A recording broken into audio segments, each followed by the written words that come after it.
Good morning students. Today topic is नादान दोस्त। हम हमारी हिंदी बसंत का चैप्टर नंबर 3 आज हम पढ़ेंगे। उससे पहले हमने चैप्टर नंबर 1 और 2 एक साथ देखा था, पढ़ा था। उसके क्वेश्चन आप लोगों ने कर लिए होंगे। नाउ आज हम चैप्टर नंबर 3 पढ़ेंगे। इस चैप्टर को फिनिश करने के बाद आप लोगों को इसकी रीडिंग वापस से घर पर लगानी है, क्योंकि रीडिंग लगाने से आपको चैप्टर वापस अच्छे से पता चल जाएगा और रीडिंग करते करते ही इसके क्वेश्चंस के आंसर्स भी आपको अच्छे से लर्न हो जाएंगे। ठीक है, इसलिए जो भी चैप्टर मैं पढ़ाती हूँ उसको ध्यान से सुनो और उसको वापस से घर पर वापस उसकी रीडिंग करनी है, क्योंकि इससे आपकी रीडिंग भी अच्छी हो जाएगी। ठीक है, नाउ लेट्स स्टार्ट। केशव के घर कार्निस के ऊपर चिड़िया ने अंडे दिए थे। केशव और उसकी बहन श्यामा दोनों बड़े ध्यान से चिड़िया को यहाँ आते जाते देखा करते थे। सवेरे दोनों आंखें मलते कार्निस के सामने पहुँच जाते और चिड़ा और चिड़िया दोनों को वहाँ बैठा पाते। उनको देखने में दोनों बच्चों को न मालूम क्या मज़ा मिलता। दूध और जलेबी की सुध भी न रहती थी। ठीक है, ये दो बच्चे हैं, केशव और श्यामा, दोनों भाई बहन हैं। और इन्हीं के जो घर है, घर की कार्निस पर जो कॉर्नर छज्जे टाइप होता है, उसके ऊपर एक चिड़ा और चिड़िया, उन दोनों ने अंडे दे रखे थे, घोंसले बना रखे थे। तो सुबह शाम वहाँ पर आकर के वो चिड़ियाएँ बैठती थी। इससे क्या होता है कि वो दोनों की दोनों ना अपने खाने पीने की सुध होती थी उनको, और ना ही कुछ, बस उन चिड़ियाओं को ही वो देखते रहते थे। और दोनों के दिल में तरह तरह के सवाल उठते कि अंडे कितने बड़े होंगे, क्योंकि वो देखते कि चिड़ा चिड़िया दोनों आए हैं और दोनों और अपने अंडों की रक्षा करते हैं। तो कुछ छोटे बच्चे हैं तो उनको कई तरीके के सवाल भी उनके सामने आते हैं कि भाई क्या है क्या नहीं है। तो उसमें पहले यही हुआ कि अंडे कितने बड़े होंगे। वैसे तो चिड़िया के छोटे होते हैं, लेकिन छोटे बच्चों को ये पता नहीं होता है। तो अंडे कितने बड़े होंगे, किस रंग के होंगे, कितने होंगे, क्या खाते होंगे, उनमें से बच्चे किस तरह निकल आएंगे। तो बच्चों के पर कैसे निकलेंगे, घोंसला कैसा है। लेकिन इन बातों का जवाब देने वाला कोई नहीं।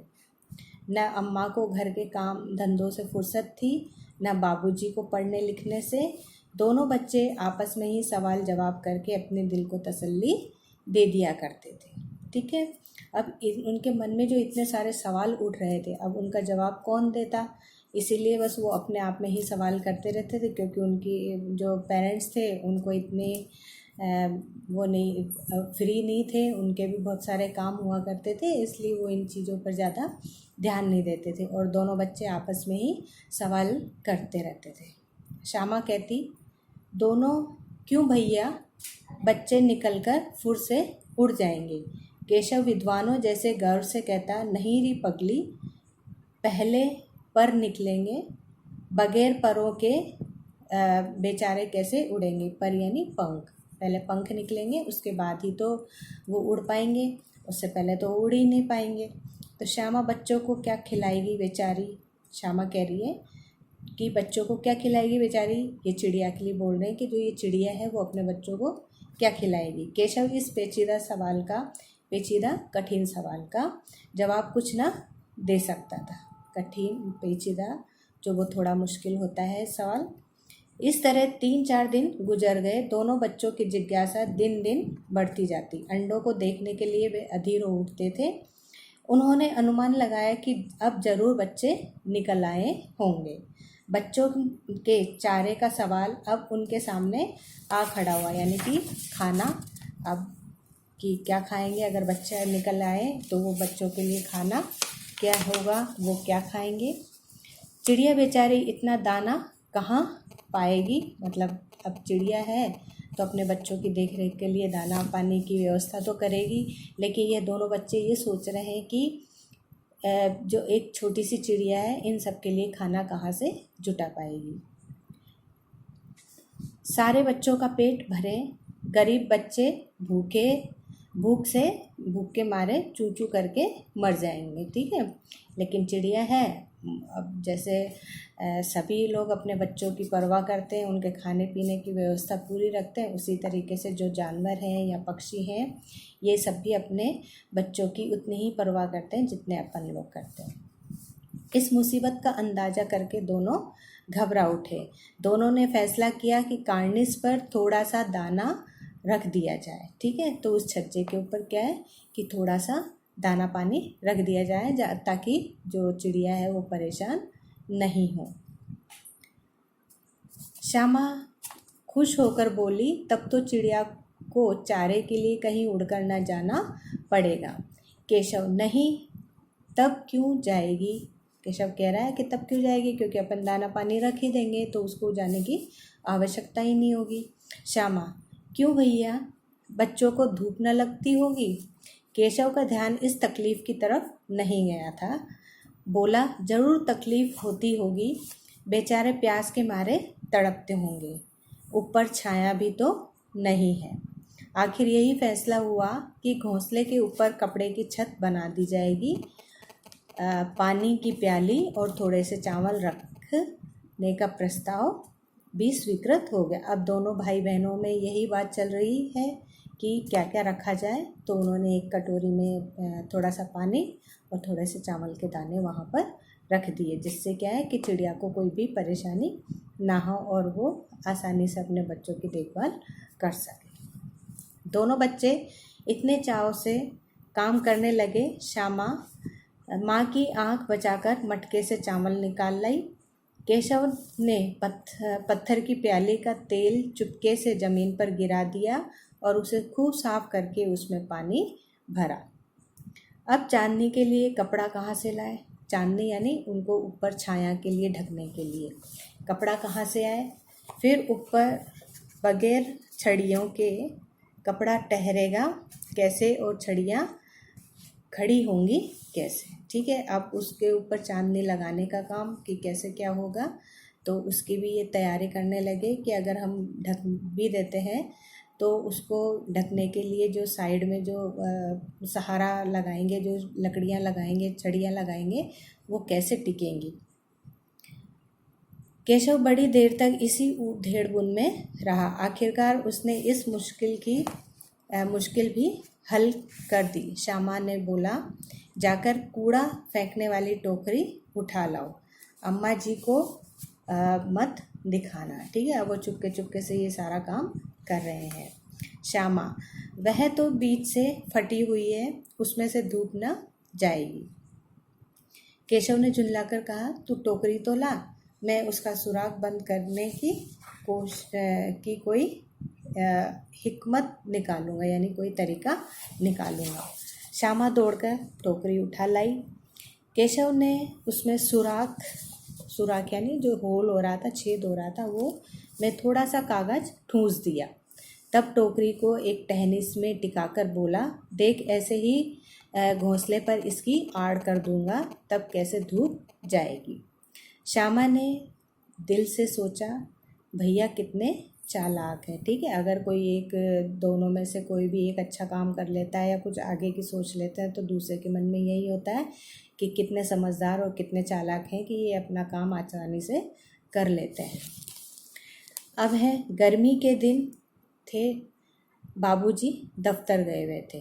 अम्मा दोनों बच्चों को कमरे में सुलाकर खुद भी सो गई। लेकिन बच्चों की आंखों में नींद कहाँ, क्योंकि उनको तो चिड़िया की ही याद आ रही थी और उसके घोंसले और उसके बच्चों की ही याद आ रही थी, इसलिए वो दोपहर में सो भी नहीं पा रहे थे। अम्मा जी को बहलाने के लिए हम दोनों दम रोके, आंखें बंद किए मौके का इंतज़ार कर रहे थे कि कब मम्मी सोए और कब हम फ्री होकर के वहाँ से उठकर चले जाएं। तो आंखें बंद किए मौके का इंतज़ार कर रहे थे। जो ही मालूम हुआ कि अम्मा जी अच्छी तरह से सो गई है, दोनों चुपके से उठे और बहुत धीरे से दरवाजे की सिटकनी खोलकर, यानी कि ऊपर के दरवाजे पर जो चिटकनी लगी होती वो खोलकर बाहर निकल आए। अंडों की हिफाजत की तैयारी होने लगी। केशव कमरे से एक स्टूल लाया, लेकिन जब उससे काम न चला तो नहाने की चौकी उठाकर स्टूल के नीचे रखी और डरते डरते स्टूल पर चढ़ा। श्यामा दोनों हाथों से स्टूल पकड़े हुए थी स्टूल चारों टांगे बराबर न होने के कारण एक तरफ ज़्यादा दबाव पड़ रहा था, ठीक है, यानी कि हिल रही थी वो। जिस तरफ ज़्यादा दबाव पाता था जरा सा हिल जाता था। उस वक्त केशव को अच्छी तकलीफ़ उठानी पड़ती थी। यह उसी का दिल जानता था। दोनों हाथों से कार्निस पकड़ लेता और श्यामा को दबी आवाज़ से डांटता कि अच्छी तरीके से पकड़, क्योंकि टेबल ऊंची नीची हो रही थी, तो वो जैसे ही जहाँ पर वज़न जिस तरफ होता था उसी तरफ वो हिलने लग जाती थी। और फिर इसी हिलने से उसको डर भी लग रहा था कि कहीं वो गिर नहीं जाए, इसलिए वो बार बार अपनी बहन को बोल रहा था कि तुम इसको अच्छी तरीके से पकड़ो, वरना उतर कर बहुत मारूंगा। मगर बेचारी श्यामा का दिल तो ऊपर कार्निस पर ही था। उसका बार बार में ध्यान आ रहा था कार्निस पर, मतलब वही छज्जे पर। बार बार उसका ध्यान उधर चला जाता और हाथ ढीले पड़ जाते थे कि भैया क्या कर रहे हैं, कैसे कर रहे हैं, ये सब देखने के लिए उसकी भी इच्छा हो रही थी। केशव ने जो ही कार्निस पर हाथ रखा, दोनों चिड़ियाँ उड़ गई।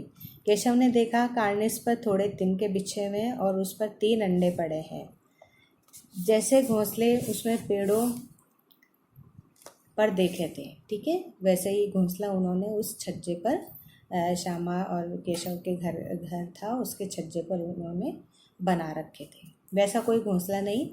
श्यामा ने नीचे से पूछा कि बच्चे हैं भैया? केशव कह रहा है कि 3 अंडे हैं, अभी बच्चे नहीं निकले। श्यामा, जरा हमें दिखा दो भैया कितने बड़े हैं। केशव बोल रहा है कि मैं दिखा दूंगा, पहले जरा चिथड़े ले आ, नीचे बिछा दूँ। चिथड़े यानी कि कपड़ों के छोटे छोटे से टुकड़े होते हैं।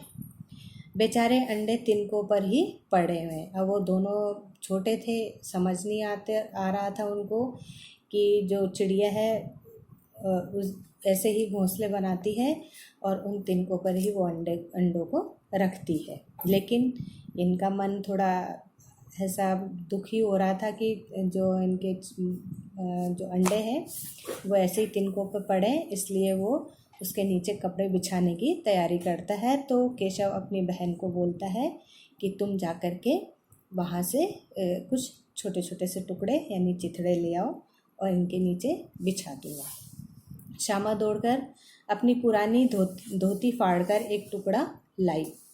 केशव ने झुककर कपड़ा ले लिया और कई तय करके उसने एक गद्दी बनाई और उसे तिनकों पर बिछाकर तीनों अंडे धीरे से उस पर रख दिए। श्यामा ने फिर कहा, हमको भी दिखा दो भैया। केशव, दिखा दूंगा, पहले जरा वह टोकरी तो दे, ऊपर छाया कर दूँ। श्यामा ने टोकरी नीचे से थमा दी। अब श्यामा ने केशव को टोकरी दे दी है और वो बोली कि अब तुम उतर जाओ, मैं भी देखूंगी। केशव ने टोकरी को एक टहनी से टिकाकर कहा, जा दाना और पानी की प्याली ले आ, मैं उतर आऊँ फिर तुझे दिखा दूंगा। श्यामा प्याली और चावल ले आई। केशव ने टोकरी के नीचे दोनों चीज़ें रख दी और आहिस्ता से उतर गया। श्यामा ने गिड़गिड़ाकर कहा, अब हमको भी चढ़ा दो भैया। केशव, तू गिर पड़ेगी। श्यामा, न गिरूंगी भैया, तुम नीचे से पकड़े रहना। केशव ने कहा, न भैया, कहीं तू गिरा पड़ी तो अम्मा जी मेरी चटनी ही बना देगी, ठीक है। तो वो चाहता है कि श्यामा नहीं देखे, नहीं तो अगर वो गिर गई तो उसकी माँ उसको पिटाई पक्के से उसकी कर देगी, इसलिए वो बार बार में कह रहा था कि तू ना देखे तो ही ज़्यादा अच्छा है। दोनों चिड़िया बार बार कार्निस पर आती और बगैर बैठे ही उड़ जाती थी। केशव ने सोचा, हम लोगों से डर के नहीं बैठती है। स्टूल उठाकर कमरे में रखाया, चौकी वहाँ की थी वहीं पर रख दी। अब दोनों ने अपना काम ख़त्म कर दिया। अंडों की सुरक्षा के लिए उन्होंने छाया कर दी टोकरी से और अंडों के उसमें लकड़ी के तिनके ना लगे, इसलिए उसके नीचे कपड़े बिछा दिए थे। श्यामा ने आंखों में आंसू भरकर कहा कि तुमने मुझे नहीं दिखाया, क्योंकि चिड़ियाएँ बार बार में वहाँ पर आकर के रुक रही थी और वापस उड़ रही थी। इस वजह से उसने जो केशव था उसने श्यामा को वो अंडे नहीं दिखाए थे। मैं अम्मा जी से कह दूँगी। श्यामा, अब जो केशव है वो कह रहा है कि अम्मा जी से कहोगे तो बहुत मारूंगा, कह देता हूँ। अब वो धमकियाँ शुरू हो गई है भाई बहनों में कि अगर तुम ऐसा करोगी तो ऐसा कर दूँगा, ऐसा करोगे तो ऐसा कर दूँगा, ठीक है। तो केशव कह रहा है कि अम्मा जी से कहोगे तो बहुत मारूँगा। श्यामा, तो तुमने मुझे दिखाया क्यों नहीं? केशव, और गिर पड़ती तो 4 सर न हो जाते, यानी गिर जाते तो सर वर पे चोट लग जाती या फिर कुछ भी प्रॉब्लम हो सकती थी, इसलिए वो उसको नहीं दिखा रहा था और बार बार चढ़ने से मना कर रहा था। श्यामा, हो जाते देख लेना, मैं कह दूंगी। इतने में कोठरी का दरवाज़ा खुला। माँ ने धूप से आंखों बचाते हुए कहा कि तुम दोनों बाहर कब निकल आए? मैंने कहा था ना कि दोपहर को ना निकलना। उसने किवाड़ खोला।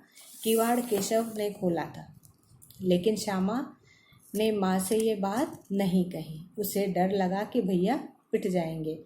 केशव दिल से कांप रहा था कि कहीं श्यामा कह न दे। अंडे ने दिखाए थे, इससे अब उसको श्यामा पर विश्वास न था। श्यामा सिर्फ मोहब्बत के मारे चुप थी या इस कसूर के हिस्सेदार होने की वजह से, इसका फैसला नहीं किया जा सकता। शायद दोनों ही बातें थी। माँ ने दोनों को डांट डपट कर फिर कमरे में बंद कर दिया और धीरे धीरे उन्हें पंखा झलने लगी। अभी सिर्फ 2 बजे थे। बाहर तेज लू चल रही थी क्योंकि गर्मी का मौसम था, इसलिए तेज गर्मी हो रही थी। अब दोनों बच्चों को नींद आ गई। अब वो आराम से तसल्ली से सो गए थे क्योंकि उन्होंने चिड़िया की सुरक्षा के लिए सारा काम कर दिया था और सारा बंदोबस्त हो गया था, इसलिए वो आराम से दोपहर में सो गए। 4 बजे यकायक श्यामा की नींद खुली। अब 4 बज गई थी। आराम से 2 घंटे वो सो चुके हैं। 4 बजे उनकी आंखें खुली तो किवाड़ खुले हुए थे। वह दौड़ी हुई कार्निस के पास आई और ऊपर की तरफ ताकने लगी। टोकरी का पता न था। संयोग से उसकी नज़र नीचे गई और उल्टे पांव दौड़ती हुई कमरे में जाकर जोर से बोली, भैया अंडे तो नीचे पड़े हैं। बच्चे उड़ गए। केशव घबरा कर उठा और दौड़ा हुआ बाहर आया तो देखता है कि तीनों अंडे नीचे टूटे पड़े हैं और उनमें से कोई चूने की सी चीज़ बाहर निकल आई है। पानी की प्याली भी एक तरफ टूटी पड़ी है। उसके चेहरे का रंग उड़ गया था क्योंकि घबरा गया था कि तीनों अंडे भी गिरे पड़े हैं, टोकरी भी गिरी पड़ी है और जो खाने पीने का उन्होंने सामान रखा था वो भी बिखरा हुआ और गिरा हुआ पड़ा है। सहमी हुई आंखों से ज़मीन की तरफ देखने लगा। श्यामा ने पूछा, बच्चे कहाँ उड़ गए भैया? केशव ने करुण स्वर से कहा कि अंडे तो फूट गए हैं। श्यामा, और बच्चे कहाँ गए? केशव, तेरे सर में। अब गुस्से से बोल रहा है क्योंकि ये सब उसके कारण ही हुआ है कि अंडे भी टूट गए हैं और बच्चे भी नहीं हुए हैं। केशव, तेरे सर में। देखती नहीं अंडों में से उजला उजला पानी निकल आया है? कहीं तो 2-4 दिनों में बच्चे बन जाते। माँ ने सोटी हाथ में लिए हुए पूछा, सोटी में डंडा हाथ में लेकर के पूछा कि तुम दोनों धूप में क्या कर रहे हो? श्यामा ने कहा, अम्मा जी चिड़िया के अंडे टूटे पड़े हैं। तो माँ ने आकर टूटे हुए अंडे को देखा और गुस्से से बोली, तुम लोगों ने अंडों को छुआ होगा। अब तो श्यामा को भैया पर जरा भी तरस ना आया और उसी ने शायद अंडे को इस तरह नीचे रख दिया कि वह नीचे गिर पड़े। इसकी उसे सज़ा मिलनी चाहिए। बोली, इन्होंने अंडों को छेड़ा था अम्मा जी। अब शिकायतें शुरू हो गई हैं। पहले तो वो शिकायत नहीं कर रही थी डर के मारे, लेकिन जब चिड़िया के अंडों का नुकसान हो गया है, वो टूट गए हैं, तो अब उससे रहा नहीं जा रहा है और वो उसके बोल रही है कि अब तो इनको सज़ा मिलनी चाहिए। क्यों मिलनी चाहिए? क्योंकि अंडे टूट गए थे और चिड़िया के बच्चे भी नहीं हुए थे।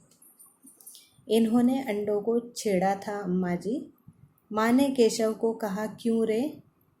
केशव भीगी बिल्ली बना खड़ा रहा।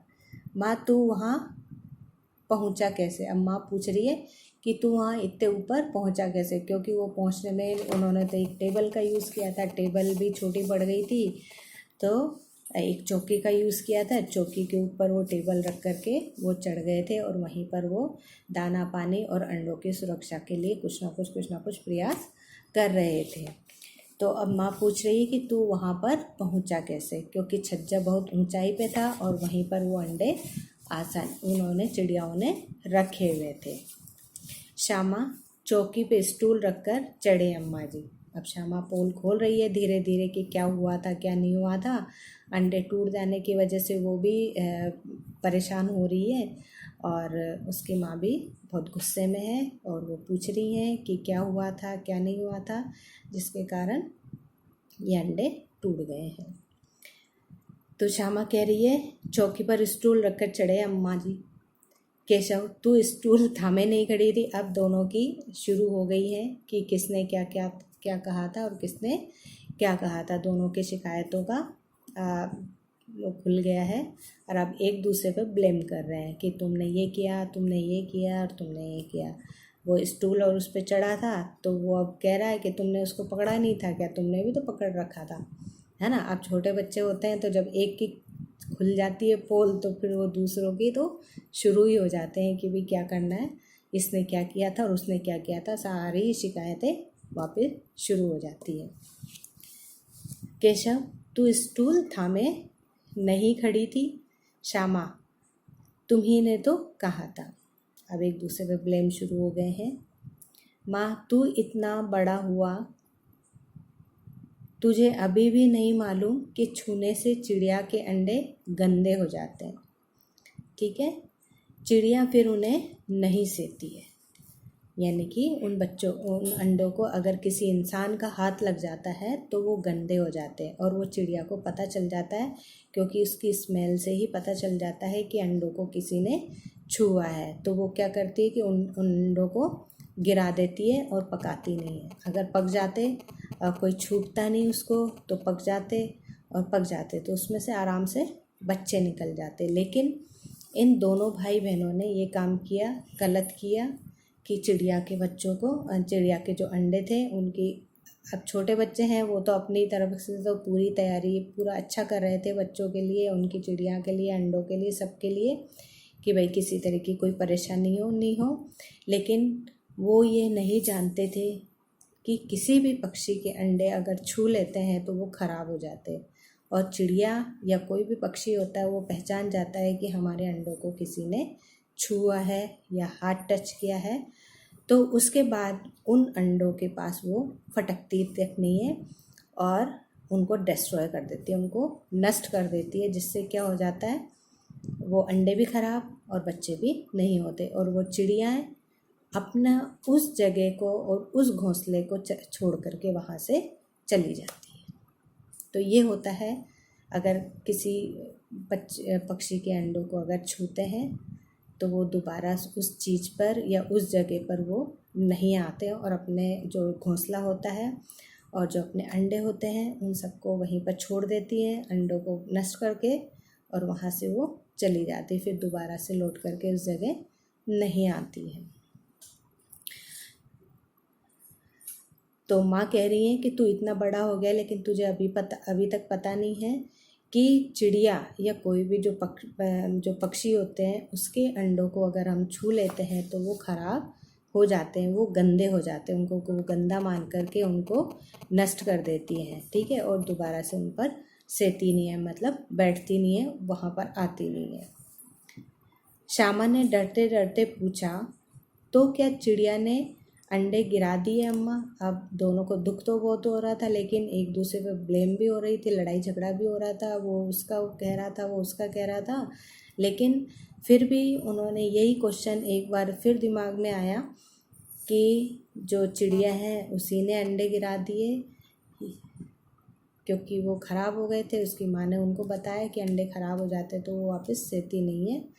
तो फिर भी श्यामा ने उसको डरते पूछा था कि क्या चिड़िया ने वो जो अंडे थे वो अपने आप ही गिरा दिए। माँ और क्या कहती, अब माँ थी क्या कहती, क्योंकि छोटे बच्चे थे, उनको पिटाई भी नहीं कर सकते थे, कुछ भी नहीं, और तो उनको समझाना बहुत ज़रूरी होता है। तो माँ कह रही हैं और क्या करती, केशव के सिर पर इसका बड़ा पाप पड़ेगा। ठीक है, क्योंकि 3 अंडे थे, 3 बच्चे होने वाले थे, लेकिन इनकी थोड़ी सी गलती, थोड़ी सी लापरवाही की वजह से अब वो अंडे नहीं आएंगे और ना ही बच्चे उसमें से निकलेंगे। ठीक है, वो मर चुके हैं, नष्ट हो गए हैं, उनको फूटते ही वो खराब हो गए। हाय हाय 3 जाने ले ली दुष्ट ने। अब उसकी माँ उन पर ब्लेम कर रही है कि तुमने ऐसा नुकसान किया है कि बेचारे 3 अंडे फूट गए और 3 बच्चे ही मर गए। अब इसकी जान का भी तुम पर ही पूरा की पूरा ब्लेम आएगा और तुम्हारी पारी पाप पड़ेगा तुमको। केशव रोनी सूरत बनाकर बोलता है कि मैंने तो सिर्फ अंडों को गद्दी पर रख दिया था अम्मा जी। ठीक है, अब बच्चे हैं, उसने तो अच्छा ही सोचा था कि अंडे तिनकों पे पड़े हुए, लकड़ियों पे पड़े हुए, तो चलो उसके लिए कपड़े की एक गद्दी बना दें ताकि वो आराम से उसमें रहे। लेकिन छोटे बच्चे हैं, उनको पता नहीं होता है कि कैसे क्या करना चाहिए और क्या होता है। केशव रोनी सूरत बनाकर बोला, मैंने तो सिर्फ अंडों को गद्दी पर रख दिया था अम्मा जी। माँ को हंसी आ गई। अब वो भोली सूरत में और रोनी सूरत में बोलते हैं छोटे बच्चे, तो बहुत अजीब से और बहुत प्यारे से लगते हैं, इसलिए उसकी माँ भी उसकी बातें सुन कर के हंस दी। मगर केशव को कई दिनों तक अपनी गलती पर अफसोस होता रहा, क्योंकि गलती तो उसने की थी। चिड़िया के जो अच्छे वाले अंडे थे उनको वो ख़राब कर चुका था, और ख़राब करके जो चिड़िया थी उसने उन अंडों को नष्ट कर दिया था, डिस्ट्रॉय कर दिया था। अब जो उसने गलती करी थी उसको अफसोस तो हो रहा था। अंडों की हिफाजत करने के जोग में उसने उनका सत्यानाश कर डाला। वो तो अच्छे के लिए ही सोच रहा था, लेकिन उसके साथ उल्टा हो गया, सारी गलती गड़बड़ हो गया था सारा के सारा। उसे याद कर वह कभी कभी रो पड़ता था कि उसकी वजह से 3 जानें चली गई। ठीक है, 3 अंडे खराब हो गए तो 3 पक्षी भी मर गए, 3 चिड़ियाएँ मर गई। इस तरीके से वो सोचता रहता था, और उसको कभी कभी ये सोचने पर, जो सोचता था उस पर बहुत ही अफसोस होता है कि उसने ऐसा क्यों किया। अगर ऐसा नहीं करता तो शायद वो बच्चे आज बच जाते। वह कभी कभी रो पड़ता था। दोनों चिड़िया फिर वहाँ फिर न दिखाई दी। जैसा कि मैंने आपको बताया है कि चिड़िया एक जगह आने के बाद अपने अंडे अगर ख़राब हो जाते हैं तो उस जगह पर आने के बाद दोबारा से उस जगह नहीं आती है जहाँ पर उसका नुकसान हुआ होता है, तो वो उस जगह पर दोबारा से नहीं दिखाई देती है और अपने अंडों को नष्ट करके और जो अपना घोंसला बना करके छोड़ के जाती है उसको वहीं के वहीं छोड़ देती है, और वो दूसरी जगह जा कर के अपना वापस से घोंसला तैयार करती है और दोबारा अंडे देने की तैयारी करती है। लेकिन अगर जिस जगह से वो पहले ख़राब हो चुके हैं वो उस जगह पर दोबारा से नहीं पहुंचती है। ठीक है, तो ये थे नादान दोस्त। अब इनकी जो छोटी सी गलती हुई थी वो तो गलती है, क्योंकि छोटे बच्चे होते हैं, उन लोगों को ऐसी चीज़ों का पता नहीं रहता है। अब वो तो छोटे थे, इसलिए उनको अंडे और चिड़िया जो पहली बार देख रहे थे, इस वजह से उन लोगों ने ये सारी तैयारी करी और अंडों की हिफाजत के लिए ही ये सब किया था। लेकिन सारा के सारा उल्टा हो गया था। बच्चे भी नहीं रहे, अंडे भी ख़राब हो गए और चिड़िया भी वहाँ से हमेशा हमेशा के लिए चली गई। तो इसलिए आपके लिए, आप सभी के लिए एक यही महत्वपूर्ण बात है इस चैप्टर में। अब यही मोरल है कि कभी भी किसी को अच्छा करने के, जो भी कोई अच्छा करते हैं किसी के लिए, तो कभी कभी हमें उसका नुकसान भी उठाना पड़ जाता है। ठीक है, इसलिए हमेशा जो भी काम करो अपने बड़ों को पहले बता दो, ताकि आप लोगों को ये पता चल जाए कि वाकई में ये काम हमें करना है या नहीं करना है।